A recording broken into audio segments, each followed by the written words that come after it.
Rebonsoir à tous et bienvenue. Vous êtes sur Victoire Live et nous sommes dans l'émission On écoute et nous avons une invitée, c'est notre invitée, notre sœur Rachel, Sandra Rachel. Bonsoir, comment ça va? Bonsoir David, bonsoir à tous. Amen. Je suis la sœur Sandra Rachel d'Anglade, Ouais. la visionnaire du ministère Elethnos. Waouh, alors, je ne connaissais pas ce ministère. Bon, maintenant, je commence à connaître. Alors, quelle est la mission exacte de ce ministère?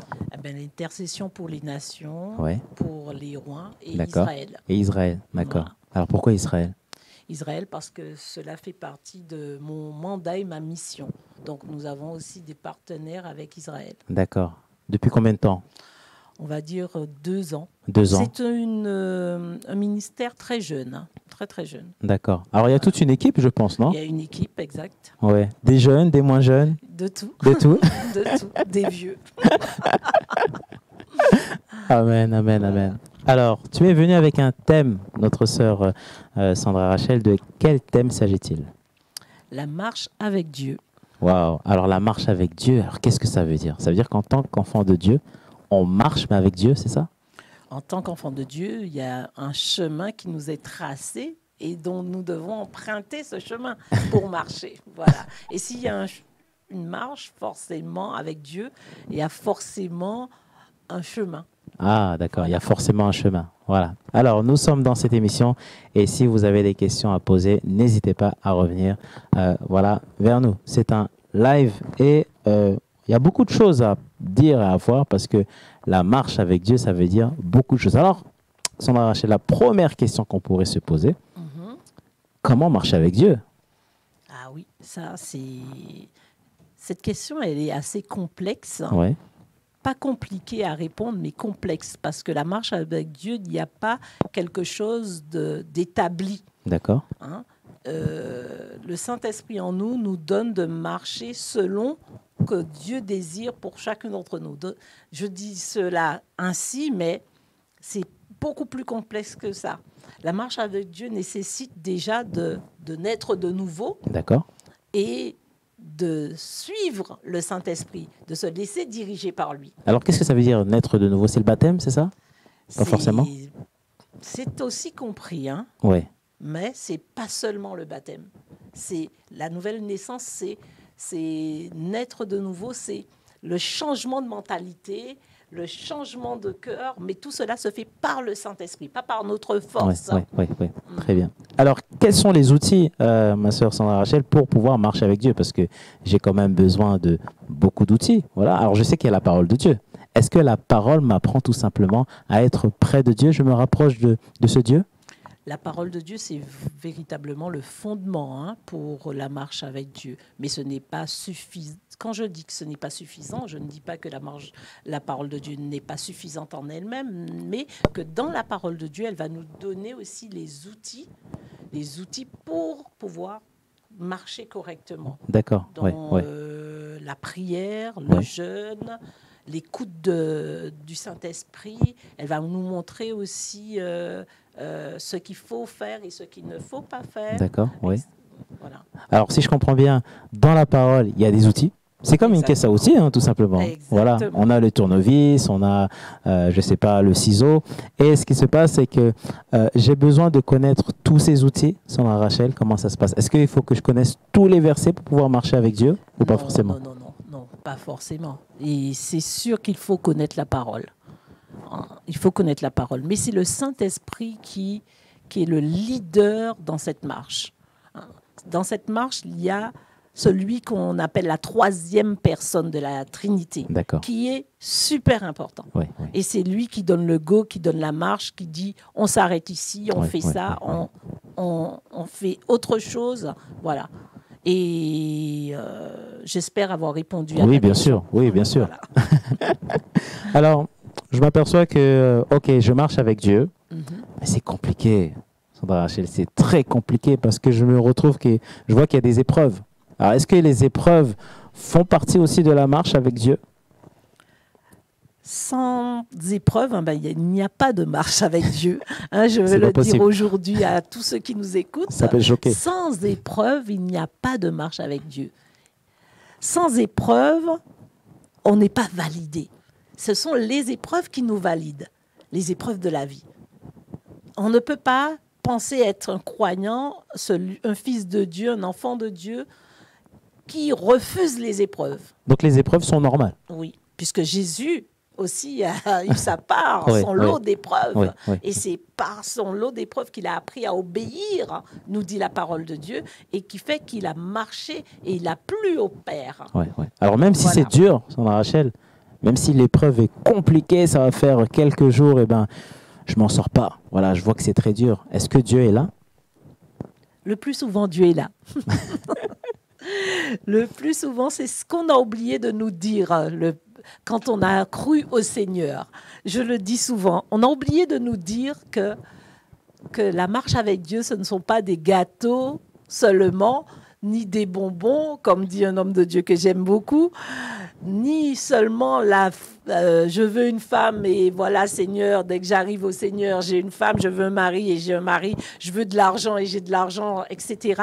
Non, la marche avec Dieu consiste à, je dirais, à réussir les épreuves que le Saint-Esprit met devant nous, que le Père nous donne au nom de Jésus. Voilà. Ouais. Alors, Sandra Rachel, où est-ce que nous... Bon, on marche avec Dieu, c'est super, mais on va où? Voilà, parce que c'est bien de marcher, mais il y a bien un but, il y a bien une mission, on va quelque part. Oui. Oui, c'est pour cela qu'il y a une marche. S'il y a une marche, comme je le dis au début, c'est qu'il y a un chemin. Le chemin, Jésus lui-même dit, je suis le chemin, la vérité et la vie.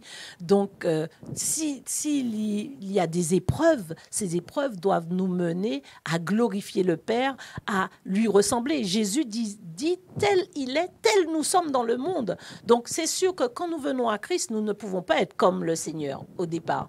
Hein, nous avons nos faiblesses, nos manquements. Et ça, c'est normal, c'est voilà, tout à fait normal. C'est normal. Ouais. Et puis vient au fur et à mesure de notre marche où nous allons rencontrer des difficultés, des épreuves qui vont nous fracasser à la manière du monde, hein, je le dis, mais qui vont enlever tous ces scories, toutes ces choses que le monde et ses attraits ont laissé en nous, ou encore tout ce que notre culture a laissé en nous.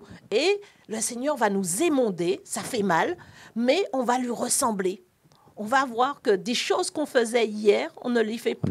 Des choses qu'on aimait hier. Donc quelque chose a changé, voilà, quoi. Quelque chose a changé dans notre intériorité. Dans notre intériorité, on approuve que ce que Dieu approuve. Et on est ce que Dieu est. Et donc, on commence à rentrer dans ce chemin. On commence à lui ressembler, à le refléter. Alors, tu as parlé de quelque chose de très important, être à l'image de Dieu. Alors, qu'est-ce que ça veut dire pour rentrer un peu plus dans les détails? Être à l'image de Dieu et à sa ressemblance, en fait, c'est lui, dans le caractère et dans le cœur. Dans le caractère, nous avons tous hérité du caractère de nos parents, de nos ancêtres, etc., des choses que la société aussi nous a données. Mais être à l'image de Dieu, c'est justement dans ce caractère, dans cet amour, dans ce cœur de bonté dont le Galates 5,22 nous le dit, hein, les fruits de l'esprit. Et donc, c'est cela, c'est ce caractère-là. Mais le cœur aussi, dans le caractère, dans la façon d'être, le cœur aussi. Parce que, je vais faire une parenthèse. Bien sûr, oui. On peut faire beaucoup de choses, mais dans notre cœur, on est mauvais. Aïe. Parce qu'on peut faire beaucoup de choses avec de mauvaises intentions. On peut faire beaucoup de choses avec notre intention n'est pas véritablement celle de Dieu. Par exemple, je vais vous donner un exemple concret. On rentre dans une société, on travaille avec des gens, on dit à tout le monde on est un enfant de Dieu, mais au fait, on a l'intention d'arriver à un sommet et de détruire les autres, quoique nous soyons enfants de Dieu. D'accord. Hein. Et ça, c'est pas bon. Et ce n'est pas bon du tout. C'est pas le caractère de Dieu, c'est pas ce que nous apprend la Bible. Ce n'est pas ce que nous apprend la Bible. Le Seigneur nous demande d'aimer les autres, d'aimer notre prochain, d'aimer même nos ennemis. Donc, on fait semblant, on a une apparence de bonté. Mais au fait, au-dedans de nous, c'est de la pourriture, je pourrais dire, parce qu'on veut détruire. Alors, dans cette marche avec le Seigneur, dans cette marche avec Dieu, il travaille notre intériorité. Wow. Il travaille nos cœurs, il travaille notre intériorité. Et il nous met à plat notre vie. Et quelquefois, c'est pour ça que le Saint-Esprit dans nos vies est important et il faut le célébrer, parce qu'il est important de dire, Seigneur, pourquoi j'ai eu cette attitude? Pourquoi mon comportement est celui-là? Et le Seigneur vient, il nous répond. Quelquefois, notre attitude, c'est parce qu'on a de la jalousie, on a de l'envie, on a envie de détruire notre frère ou notre sœur pour réussir. On ne supporte pas que quelqu'un réussisse alors que nous, on est à la traîne. Et toutes ces choses, dans la marche avec d'autres dieux, ces choses vont être émondées. Le Seigneur va enlever ces choses. Parce que des fois, on l'a hérité aussi. Quelquefois, on regarde nos parents, ils sont pareils. Sans le savoir. Oui, sans bien le savoir. sûr. Parce que dans nos gènes, on a ces choses. Aujourd'hui, la médecine reconnaît que la médecine, en fait, aujourd'hui, approuve tout ce que Dieu avait dit il y a plus de 6000 ans. Parce qu'aujourd'hui, la médecine peut dire, quelqu'un qui a un père alcoolique, qui devient alcoolique, que c'est dans les gènes déjà, c'est écrit dans les gènes, dans le génétique. Donc, effectivement, nous devons laisser le Saint-Esprit nous transformer. Wow. Alors ça, c'est tout un travail. Alors nous sommes en direct sur Victoire Live, voilà, très content. Alors il fait très très très chaud dehors, hein, et aussi sur le plateau, il fait très chaud. Mais franchement, gloire à Dieu. Parce que toujours on est en train de se plaindre, hein. Alors, il pleut, hein, il fait chaud, mais on doit vraiment rendre toute la gloire à Dieu. Voilà, nous sommes dans cette émission. Et si vous avez d'autres questions, n'hésitez pas à revenir vers nous. Le thème est très intéressant, ma sœur, parce que la marche pour Dieu, ça nous concerne tous. Exact. Voilà, qu'on soit petit. Quand je dis petit, c'est-à-dire peut-être que tu viens de connaître, que tu viens de donner ta vie à Jésus, mais il faut savoir que tu marches aussi avec Dieu. Alors maintenant, il y a différentes manières. C'est-à-dire maintenant, je rentre beaucoup plus dans les détails. J'ai un témoignage, ma soeur, tu vas me dire vraiment ce que tu en penses. C'est une personne qui, pendant presque 40 ans, a marché avec Dieu. 40 ans. Et au bout des 40 ans, cette personne a rencontré l'homme de sa vie, tout simplement. Et ce qui se passe, c'est que la personne, on voit qu'il y a un petit problème, c'est que la personne, ne croyait pas en Dieu. Et la personne faisait tout pour que sa future femme, cette relation avec Dieu soit cassée. Ils se sont mariés, ils ont eu des enfants, mais tous les jours, cette dame expliquait que c'était un cauchemar. Elle ne ressentait plus cette relation avec le Père. Et elle sentait que sa marche avec Dieu n'était plus pareille. Voilà.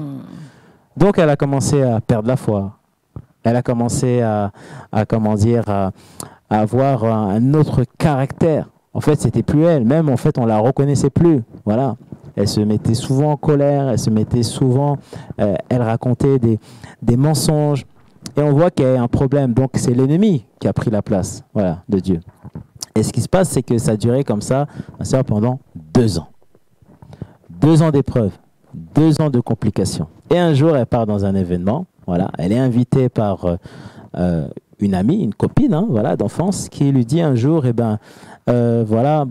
donné ma vie au Seigneur et j'aimerais bien aussi que tu puisses venir à cet événement parce que je veux chanter, ma nouvelle composition. Et elle, au fait, dans son cœur, elle se disait, moi, j'ai plus envie d'aller dans un événement. Voilà. Donc, les conséquences lorsque tu ne marches plus avec Dieu. Et ça va très, très loin. Ce n'est pas encore fini. Écoutez bien la fin de ce témoignage.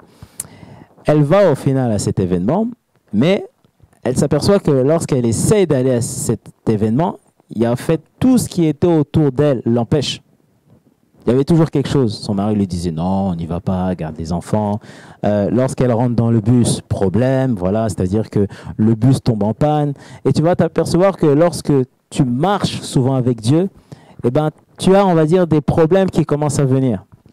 Et cette dame, lorsqu'elle est rentrée dans l'événement, elle a été touchée par le Saint-Esprit. Et le Saint-Esprit, au fait, lui a rappelé cet amour que tu dois avoir, que tu dois remettre auprès de Dieu. Voilà, et cette marche avec Dieu. Et le thème de cet événement, c'était la marche avec Dieu. Amen. Et elle a été Alléluia. transformée. Sa vie a complètement changé. Elle rentre à la maison. Waouh. Et lorsqu'elle rentre à la maison, tout un autre combat. Son mari la voit, voilà. Alors, tu étais où? On t'a appelé, on n'a pas réussi à te joindre. Et elle a dit, je suis partie dans un événement. Et son mari lui dit, ah, attends, cet événement dont tu m'avais parlé, elle dit, oui, oui. Et tout de suite, on sent qu'il y avait comme un combat. C'est-à-dire qu'à la maison, elle sentait que là, il y avait comme une bagarre. Voilà. Il y avait comme des esprits, au fait, qui voulaient se battre. Voilà. Et elle, elle a tenu ferme pendant plus d'1 mois. Son mari partait, il revenait. Ça a été des combats. Et elle priait pour son mari.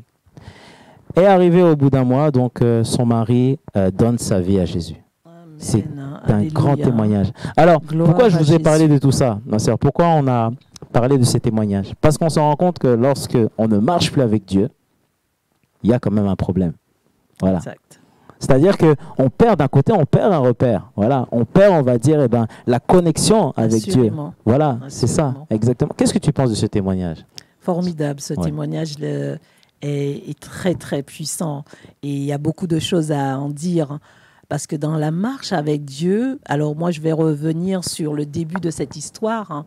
C'est que cette femme, elle connaissait déjà le Seigneur. Elle connaissait le Seigneur. Voilà. Dans la marche avec Dieu, il y a des choix aussi qu'on doit faire, mais il faut les faire avec le Saint-Esprit. Oui.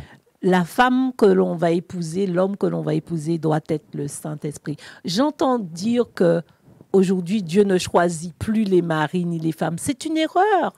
Dieu dit à Jérémie qu'avant même que tu naisses, je te connaissais et que je t'avais déjà choisi, établi, consacré, etc. Donc, à plus forte raison, l'homme ou la femme qu'il va nous donner. Parce que si Dieu a dans son plan parfait quelque chose de formidable, glorieux à nous faire nous devons accomplir sur terre. Assurément, notre mari ou notre femme est choisi de lui. Parce qu'il sait bien que si nous sommes mal accompagnés, nous ne pourrons pas accomplir notre destinée. Donc, à tous ceux qui m'écoutent, je dis aujourd'hui, faites attention dans vos choix. Faites attention. Beaucoup de servantes et de serviteurs de Dieu ont fait de mauvais choix en épousant la mauvaise personne. Et il y a des conséquences par la suite. Et les conséquences sont énormes, terribles. On peut perdre son salut. On peut perdre son salut. Parce que n'ayant pas la personne du choix de Dieu, nous allons aller dans une autre direction.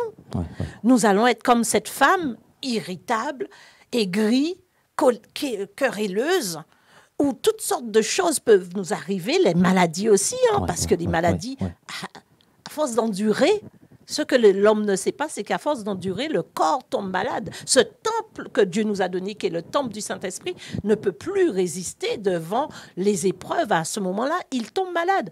Il faut que nous fassions attention. Nous venons à Christ, nous cheminons avec le Seigneur. Le plus important, ce n'est pas le mari ou la femme. Le plus important, c'est plaire au Seigneur. Ensuite, il va nous donner celle ou celui qui va nous accompagner, s'il le désire, bien sûr. Parce que là encore, Dieu peut nous vouloir pour lui seul. Et puis, s'il le veut, alors nous, on va prier, Seigneur, je veux un mari, je veux une femme. Mais non, ton Dieu te veut seul, parce qu'il veut accomplir seul cette destinée. Nous l'avons vu dans les temps précédents, nous l'avons vu avec Kathryn Kuhlman. Et elle a accompli quelque chose de gigantesque dans ce monde. Aux États-Unis, des milliers de personnes étaient guéries, transformées, délivrées. Et pourtant, cette femme, elle a fait l'erreur à un moment donné de se marier. Mais le Saint-Esprit s'est retiré. Et elle qui avait cette communion avec le Saint-Esprit si étroite qu'elle a dû abandonner l'homme et reprendre le chemin avec Christ. Parce que quelquefois aussi, ce qu'il faut dire aux gens, quelquefois, Dieu peut nous demander d'abandonner la femme ou l'homme qu'on a épousé. Alors, et là, ça, c'est de Dieu. Là, c'est une autre chose. Hein. Mais là, c'est très dur. Là, c'est un choix. C'est pour ça qu'il faut suivre la marche de Dieu. Voilà. Pour ne pas en arriver là, il faut, dès le départ, qu'on enseigne aux enfants. Quand je dis enfants, je ne parle pas biologiquement, je parle enfants en Christ, de se soumettre au Seigneur. Parce que les conséquences sont énormes. Les souffrances aussi. pour ceux qui ne vont pas vouloir obéir. Parce que forcément, si on appartient au Seigneur, même si nous quittons la main de Dieu un temps, soit peu, le Seigneur va nous rattraper. Mais les récoltes vont être dures. Parce que tout ce que l'on sème, on le récolte. On le récolte. Même si nous sommes enfants de Dieu, ne nous leurrons pas. Tout ce que nous allons semer ici-bas, nous allons le récolter. Donc, dans cette marche avec Christ, dans cette marche avec Dieu, laissons-nous façonner. Laissons le Saint-Esprit nous guider. Laissons le Seigneur nous mener pas à pas, même si ça fait mal, même si ça fait mal. Même si, ma sœur, tu m'écoutes et ça fait 15 ans que tu attends un mari et le mari n'est pas venu. Aime ton Seigneur plus qu'un mari. Il est plus qu'un mari. Alléluia. Il Amen. est plus qu'une femme. Alléluia. Parce que si tu fais un mauvais choix, tu vas le payer très cher. Si je suis dans une situation, ma sœur, et que j'ai du mal, voilà, je m'aperçois que ma marche avec Dieu s'éloigne de plus en plus. Voilà, j'ai personne pour m'aider. J'essaye peut-être d'en parler autour de moi, que ce soit un pasteur ou même une amie, mais on a du mal à me comprendre. Pourtant, on prie pour moi, mais je vois qu'il n'y a pas de changement de situation. Qu'est-ce que je dois faire? Moi, je dis que je donne mon expérience. Oui. À un moment, j'ai eu aussi à laisser la main du Seigneur. Je me suis relâchée. Mais quand Dieu nous a choisis, il nous a choisis. Et quand nous sommes entrés aussi par la porte, pas par la fenêtre, c'est Jésus qui est la porte, forcément, à un moment donné, on se sent mal. Et j'ai crié à Dieu, j'ai demandé au Seigneur véritablement de venir m'aider à retrouver le chemin. Je crie à lui. Donc c'est un appel à l'aide. Voilà. Parce que des fois, on n'a pas les bonnes personnes autour de nous, ou encore, on a les personnes, mais on a peur d'être rejetée ou méprisée, ou être incomprise. Donc, on a besoin de... Si vous avez des gens autour de vous, vous qui m'écoutez, vous savez qu'ils ont abandonné la main du Seigneur, ce n'est pas le moment de leur dire oui, tu es dans le péché et tout. Ce n'est pas ça. Surtout vous pas. n'allez pas pouvoir ramener quelqu'un en lui donnant le bâton en même temps. Non, on peut même le décourager. C'est l'amour qui ramène. Nous l'avons vu avec le fils prodigue. Nous le voyons dans la parole. En fait, la parole répond, la Bible répond à la Bible. Quand nous avons besoin d'être instruits, la Bible répond à la Bible. Nous voyons que le fils prodigue, il est allé il a lapidé l'argent, il a dépensé l'argent qu'il avait reçu de son père et il l'a fait dans des conditions terribles, avec des prostituées, dans la boue du péché, comme nous le dit la parole. Et pourtant, au moment où il disait « je vais revenir », il est entré en lui-même. C'est ce que je demande à celui ou celle qui m'écoute. Entends toi-même, tu es parti loin de la face de Dieu. Tu vis des choses que tu ne devrais pas vivre. Tu es retourné dans le monde, tu sors, tu vas en boîte de nuit. Tu as un homme dans ta vie, une femme dans ta vie, alors que là, tu devrais être en train de marcher fidèlement avec Dieu. Tu forniques ou tu es dans l'adultère. Le Seigneur dit qu'il aime le pécheur, mais c'est le péché qu'il n'aime pas. Reviens. Et nous voyons que le père de ce fils prodigue ne l'a pas condamné. Il l'attendait. Nous voyons que la Bible nous montre qu'il l'attendait. Et quand son fils est revenu, il l'a pris, il a même fait le veau gras, il a fêté, festroyé. C'est ça. Et ce qui fait que l'amour couvre une multitude de péchés, nous dit la Bible. Donc, l'amour fera que celui qui s'est éloigné de la Bible, s'est éloigné de Dieu, quand on l'accueille avec amour, bien sûr, on lui fait reconnaître ses actes. Bien sûr, il va se repentir. Il faut l'emmener dans cette repentance. Bien sûr, il a mal agi. Comme on dit, il faut appeler un chat. Mais c'est l'amour qui couvre une multitude de péchés. Amen. Voilà. Amen. Wow. Alors, il nous reste 5 petites minutes avant de clôturer cette émission. Ma soeur, on peut aussi s'apercevoir que lorsqu'on marche avec Dieu, c'est comme si on ramenait, c'est-à-dire que notre marche a tellement d'impact qu'il y a des personnes qui peuvent aussi donner leur vie à Jésus parce qu'on marche avec Dieu. Qu'est-ce que tu en penses? C'est comme une sorte d'élan qu'on est en train de créer. Alors justement, dans ce thème, la marche avec Dieu, mon verset était sur Enoch qui marcha avec Dieu et Dieu le prit. Il n'a pas connu la mort. Il y a un tel impact dans la marche avec Dieu. Moi, je le dis à tous ceux qui m'écoutent ce soir. Il y a un tel impact, une dimension telle que vous n'imaginez même pas. Une dimension extraordinaire dans la marche avec Dieu. Enoch, après avoir eu son fils à 65 ans, il commence à marcher. Pourtant, Enoch, quand la Bible nous le dit, il est mort à 365 ans. Ouais. On remet ça dans les années, 365 jours. Exactement. Voilà, donc Dieu est en train de nous faire un parallèle quand il parle ainsi. Dieu ne dit rien au hasard. Ouais. La parole, elle est claire. Ouais. Elle est claire. Donc, à 65 ans, il a Méthusélam. Et c'est à ce moment-là qu'il commence à marcher avec Dieu.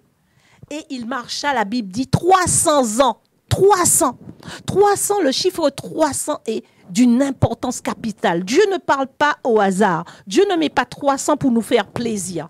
300 est significatif. Le chiffre 300 dans l'hébreu veut dire, c'est la lettre alphabétique qu'on appelle Shin. Le Shin qui veut dire fécondité, naissance. Donc, il était en train de naître de nouveau. Il était en train de marcher dans une dimension. Et son fils, Méthusélam, veut dire dédié. Cette nouvelle marche était en train de dédier. Il montrait le chemin de celui qui suit cette voie, rentre dans une dimension extraordinaire. La preuve, la mort ne l'a pas connue. C'est fort, c'est très fort. Quand vous voyez, pendant que je travaillais ce thème, le Saint-Esprit me dit, en nous, on a 300 de quelque chose. Et je réagis, je dis, 300 os. Et puis, effectivement, en cherchant sur Internet, l'homme naît avec 300 os. Wow. Donc, la naissance, en fait, c'était ce que Dieu était en train de dire. Et quand on grandit, on atteint un homme adulte à 206 os. Mais dans la naissance, on est avec 300. Donc, Enoch a marché 300 ans avec Dieu. Et on ne le vit plus. Oui. Dieu le prie. Oui, oui. Parce que c'était quelque chose d'extraordinaire, parce qu'il a marché fidèlement avec Dieu, parce qu'il est rentré dans la nouvelle naissance. On n'a pas parlé de sa nouvelle naissance. Mais comme nous, on ne comprend pas l'hébreu, on ne peut pas savoir. Il faut aller chercher les thèmes. Donc, en voyant 300, j'ai eu l'interpellation de creuser. Ouais. Et j'ai su que 300, le chiffre hébraïque veut dire Chine. Et comme les mots en hébreu veulent dire quelque chose, c'est un symbole et aussi un chiffre. Donc, 300, c'est Chine. Chine qui veut dire fécondité, naissance. Ouais. Et quand on fait le parallèle avec nous sur Terre, 300, effectivement, c'est 300 les os d'un bébé, d'un enfant qui naît. La parole de Dieu, la Bible répond à la Bible. Amen. La parole de Dieu est puissante. Celui qui décide de marcher avec Dieu, il fera des expériences extraordinaires. Moi, je demande à tous ceux qui m'écoutent ce soir, ne marchez pas pour marcher. Ne marchez pas aveuglément. Marchez en demandant au Saint-Esprit de Dieu de vous conduire, d'illuminer les yeux de votre cœur afin que vous sachiez qu'est-ce que Dieu attend de vous, qu'est-ce qu'il veut de vous, parce que votre marche n'est pas forcément la mienne, parce que là aussi c'est quelque chose qu'il faut savoir. Nous sommes en même temps liés les uns les autres dans l'amour, dans le corps de Christ, mais en même temps, dans ce corps de Christ, chacun, on a quelque chose de spécifique. Dans votre marche, ne marchez pas pour marcher. N'ayez pas des choses, ne soyez pas aveugles. Marchez avec le discernement, marchez avec la vision de ce que Dieu attend de vous. Amen, amen. Voilà. Alléluia. Merci beaucoup, Sandra Rachel. Est-ce que tu as d'autres choses à ajouter dans cette émission? je dirais à tous ceux qui ne connaissent pas Christ, c'est le moment pour vous de l'expérimenter, de lui dire « Je veux te connaître, je veux marcher avec toi, révèle-toi à moi. Moi, c'est mon expérience. Je ne connaissais pas Christ et j'ai fait cette expérience parce que j'entendais parler de lui. Ça me créait beaucoup d'interrogations, en même temps de crainte et de peur.